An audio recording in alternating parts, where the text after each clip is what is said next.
রঙে রঙিন হয়ে উঠছে কানাডা। কানাডার গাছগুলোর পাতার রং ধীরে ধীরে বদলে যাচ্ছে। রঙে রঙিন হয়ে উঠছে গাছের সবুজ পাতা। এই কানাডায় এখন রং ধরার সময়। এই সময়টায় কানাডায় রং ধরে। কানাডার পতাকা ফতফত করে উঠছে।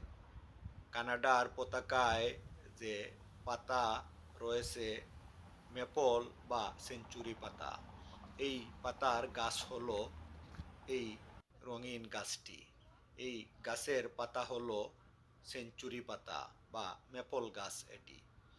এই গাছের পাতাগুলো এখন রঙে রঙিন।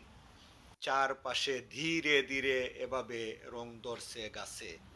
এত সুন্দর রং, রঙে রঙিন কানাডা দেখতে খুব ভালো লাগে।